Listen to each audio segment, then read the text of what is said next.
కాంగ్రెస్ పాలనను జనాలు ముఖం మీద చీకొడుతున్నారు. హెచ్చులకు పోయి రేవంత్ సర్కార్ మళ్లీ భంగపడింది. సోషల్ మీడియాలో కేసీఆర్ పాలనపై విషం చిమ్మబోయి తన ముఖమే పగలగొట్టుకుంది. ఫామ్ హౌస్ పాలన బాగుందా, ప్రజా పాలన బాగుందా అంటూ వెటకారంగా తెలంగాణ కాంగ్రెస్ గ్రూప్లో సర్కార్ పోస్ట్ పెట్టింది. అయితే సీన్ రివర్స్ అయింది. కాంగ్రెస్ పార్టీ రేవంత్ రెడ్డికి దిమ్మ తిరిగేలా నెటిజన్లు తీర్పిచ్చారు. గత కేసీఆర్ సర్కార్ పాలనకే నెటిజన్లు జైలు కొట్టారు. కాంగ్రెస్ నేతలు కార్యకర్తలు ఉన్న అకౌంట్లోనే కేసీఆర్ పాలనకు 67% పైగా మద్దతు లభించింది. రేవంత్ రెడ్డి పాలన అసలు బాలేదని నెటిజన్లు తేల్చి చెప్పారు.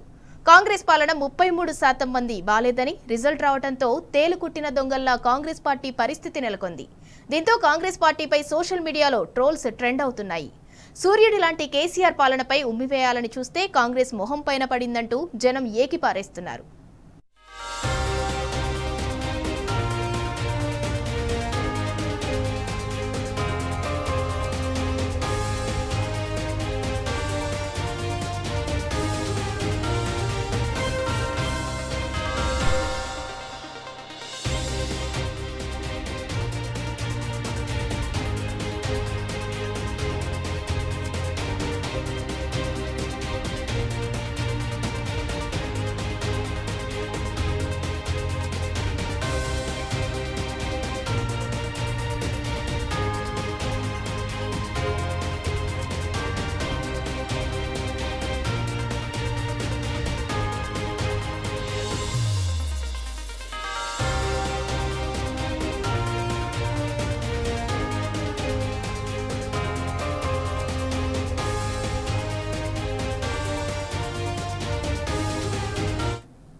తెలంగాణ కాంగ్రెస్ ట్విట్టర్ సర్వే భస్మాసుర హస్తంగా మారింది. సోషల్ మీడియా వేదికగా అభిప్రాయ సేకరణ కాంగ్రెస్ పరువు తీసింది. 14 నెలలపై నిర్వహించిన జనాభిప్రాయ సేకరణలో హస్తం పార్టీకి గట్టి షాక్ ఇచ్చారు నెటిజన్లు. గత బీఆర్ఎస్ పాలనను గుర్తు చేసుకుంటూ ఓటింగ్లో పాల్గొన్నారు. కాంగ్రెస్ వద్దే వద్దంటూ మరోసారి మార్పు కావాలని తేల్చి చెప్పారు. నిన్న మధ్యాహ్నం ట్విట్టర్లో సర్వే వివరాలను పీసీసీ పోస్ట్ చేసింది. ఈ సర్వేలో మొత్తం 91,675 ఓట్లు పడ్డాయి. ఇందులో 67% ఓట్లు బీఆర్ఎస్ పాలనకు అనుకూలంగా రాగా కేవలం 33% మాత్రమే కాంగ్రెస్కు పడ్డాయి. ఫామ్ హౌస్ పాలన అంటూ కాంగ్రెస్ అందించిన వ్యంగ్య బాణాలను జనం తిప్పికొట్టారు. కాంగ్రెస్ ఎంత వెటకారమాడినా కేసీఆర్ పక్షానే నిలిచారు. కేసీఆరే మళ్లీ రావాలని నినదించారు. ఇక ఇదే అంశానికి సంబంధించి మరింత సమాచారం మా ప్రతినిధి ప్రదీప్ అందిస్తారు. ప్రదీప్, కాంగ్రెస్ పెట్టిన పోస్ట్ కి ప్రజల నుంచి ఎలాంటి స్పందన వస్తుందో మనం చూస్తున్నాం. దానికి సంబంధించిన డీటెయిల్స్ ఏంటి? మొత్తానికి నిన్న ఈ పోస్ట్ పెట్టారు. తెలంగాణ కాంగ్రెస్ ఐడి ద్వారా ఎక్స్ లో పోస్ట్ చేశారు. తెలంగాణ రాష్ట్రంలో ప్రజలు ఎలాంటి పాలన కోరుకుంటున్నారని అడిగిన ప్రశ్నకు ఫామ్ హౌస్ పాలన, ప్రజల వద్దకు పాలన అని చెప్పి వ్యంగ్యంతో ఫామ్ హౌస్ పాలనని కామెంట్ చేశారు. అయితే ఓటర్స్ మాత్రం కాంగ్రెస్ పెట్టినటువంటి పోస్ట్ కు దిమ్మ తిరిగే షాక్ ఇచ్చారని చెప్పాలి. మొత్తం ఒక రోజు జరిగినటువంటి ఈ పోలింగ్ సంబంధించి మొత్తం 92,551 మంది ఓట్ చేశారు. అందులో 67% ఏదైతే ఫామ్ హౌస్ పాలనకు, గత ప్రభుత్వ పాలనకైతే పట్టం కట్టారు. ప్రజల వద్ద పాలన కేవలం 33% మందే ఓటు వేసినటువంటి పరిస్థితి. మొత్తం ఈ పోస్ట్ ను దాదాపు 3,89,000 మంది చూశారు. చాలా మంది 800 పైగా కామెంట్స్ కూడా చేశారు, రీట్వీట్ చేశారు 1000 పైగా.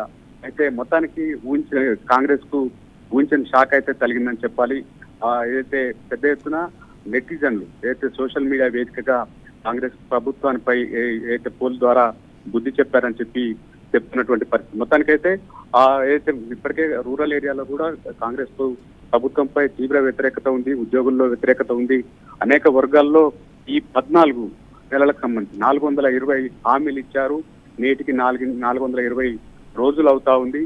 ఈ నేపథ్యంలో గ్రామీణ ప్రాంతాల్లో అన్ని వర్గాల ప్రజలైతే కాంగ్రెస్ ప్రభుత్వంపై వ్యతిరేకత ఉన్నారనేది ఇటీవల జరిగినటువంటి గ్రామ సభలో స్పష్టమైంది.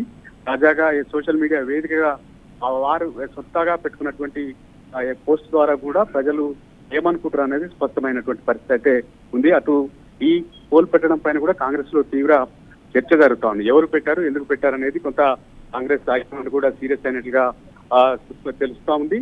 ఈ పోస్ట్ ద్వారా కాంగ్రెస్ వ్యతిరేకతను మనమే చెప్పుకోవాల్సిన పరిస్థితి అయితే వచ్చిందని చెప్తున్నటువంటి పరిస్థితి మనం చూస్తా ఉన్నాం. అయితే ప్రదీప్, ఇప్పటికైనా వచ్చిన రిజల్ట్ తో కాంగ్రెస్ పాలకులు అయితే కళ్ళు తెరుస్తారా? మనకు స్పష్టంగా అర్థమవుతా ఉంది. ఇప్పటికే గ్రామీణ ప్రాంతాల్లో ఏదైతే మనం చూస్తా ఉన్నాం, ఏదైతే 4 పథకాల లాంచింగ్ సంబంధించి ఒక మండలంలోని ఒక గ్రామాన్ని పైలట్ ప్రాజెక్ట్ గా ఎంపిక చేశారు. ఆ గ్రామాల్లో సైతం నిజమైన లబ్ధిదారులకు లబ్ధి చేకూరలేదు అన్నటువంటి ఆరోపణలు పెద్ద ఎత్తున ఉంది. ఓవైపు రేషన్ కార్డుల ఎంపికకు సంబంధించి గ్రామ సభలు పెట్టి ముందుగానే కాంగ్రెస్ వర్గాలకు, కాంగ్రెస్ అనుచరులకు, కాంగ్రెస్ కార్యకర్తలకే ఏదైతే అనర్హులుగా ఉన్నప్పటికీ వారికే రేషన్ కార్డుల విషయంలో కావచ్చు, ఇండ్ల విషయంలో కావచ్చు చెప్పడం పట్ల పెద్ద ఎత్తున ఏదైతే నిజమైన లబ్ధిదారులు ఉంటారో గ్రామ సభల్లో అధికారులను, ప్రజాప్రతినిధులు నిలదీసినటువంటి పరిస్థితులు మనం చూస్తా ఉన్నాం. ఈ కాంగ్రెస్ ప్రభుత్వం వచ్చిన తర్వాత ఏదైతే ఎన్నికల్లో అనేక హామీలు ఇచ్చారు. కాంగ్రెస్ వస్తే మార్పు వస్తుంది, ఇందిరమ్మ పాలన వస్తుంది, ప్రజా పాలన వస్తుందని చెప్పినటువంటి నేపథ్యంలో ఇచ్చిన హామీలను అమలు చేయకపోగా ప్రజలను రోడ్డుకి ఈడుస్తున్నారన్నటువంటి చర్చ గ్రామాల్లో జరుగుతూ ఉంది. అటు సాఫ్ట్వేర్ కావచ్చు లేదా సోషల్ మీడియా వేదికగా కూడా పెద్ద ఎత్తున కాంగ్రెస్ పై ఉన్నటువంటి వ్యతిరేకత అయితే స్పష్టమైంది ఈ రోజుతో. ప్రదీప్, వచ్చిన రిజల్ట్ తో కాంగ్రెస్ పాలనా విధానం ఎలా ఉంది ఏంటి అనేది అయితే ఒక క్లారిటీ అయితే వచ్చింది. కానీ ఓవైపు సీఎం రేవంత్ రెడ్డి మేము అన్ని హామీలను అయితే నెరవేరుస్తున్నాము అని చెప్పడాన్ని ఎలా చూడాలి? అయితే ప్రజలు ఇప్పటికే వారి మాటలను ఎవరు పట్టించుకోవడం లేదనేది స్పష్టమవుతున్నటువంటి పరిస్థితి ఉంది. ఇటీవల కాలంలో సునీల్ కనుగోలు ద్వారా కాంగ్రెస్ పార్టీ సర్వే నిర్వహించింది. ఆ సర్వేలో సైతం పెద్ద ఎత్తున ప్రభుత్వ వైఫల్యాలు, పథకాల అమలుకు సంబంధించి అన్ని కాంగ్రెస్ కు వ్యతిరేకంగా ఆ సర్వేలు రావడంతో పెద్ద ఎత్తున అధిష్టానం కూడా ముఖ్యమంత్రి రేవంత్ రెడ్డి పైన, అదేవిధంగా మంత్రుల పైన గట్టిగానే క్లాస్ తీసుకుంది. కేసీ వేణుగోపాల్ నివాసంలో జరిగిన సమావేశంలో సర్వే కాపీలు ముందు పెట్టి ఏదైతే పాలన జరుగుతున్న విధానాన్ని అయితే తీవ్రంగా మందలించారన్నటువంటి చర్చ ఉంది. ఇప్పటికైనా ప్రజల్లోకి వెళ్ళాలి, ప్రజలకు ఇచ్చినటువంటి హామీలు అమలు చేయాలి, పారదర్శకమైనటువంటి పాలన అందించాలి, నిజమైన లబ్ధిదారులకే ఏదైతే అర్హులైన వారికే పథకాలు అందించాలన్నటువంటి చర్చ కూడా బలంగా జరుగుతా ఉంది. ప్రదీప్, ఇప్పటి వరకు బీఆర్ఎస్ కు ఎంత పర్సెంటేజ్ మద్దతు వచ్చింది? 67%. మొత్తం 92,551 మంది ఈ పోల్లో పాల్గొన్నారు. 3,89,000 మంది వ్యూస్ అయితే చూశారు. కానీ పోలింగ్ లో మాత్రం 92,551 మంది పోల్ చేశారు. అందులో 67%, అత్యధికంగా 67% అయితే వచ్చింది. కేవలం 33%తోనే కాంగ్రెస్ కు, ప్రజాపాలనకు ఓట్లు వేసినటువంటి పరిస్థితి. గత ప్రభుత్వం అందించినటువంటి పాలననే నెటిజన్ సైతం మెచ్చుకుంటున్నటువంటి పరిస్థితి. గ్రామాల్లో కూడా పెద్ద ఎత్తున ప్రజాపాలన పట్ల తీవ్ర ఆగ్రహంతో ఉన్నారు.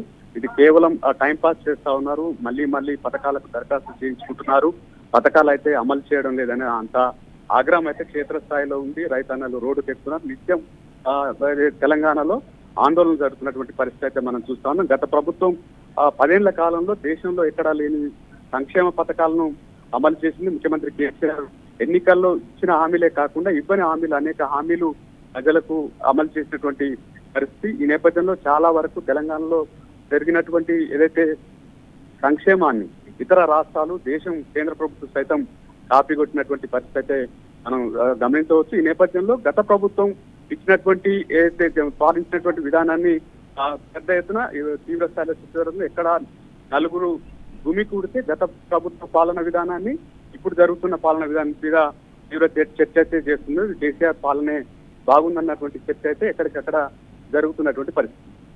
Right, thank you Pradeep.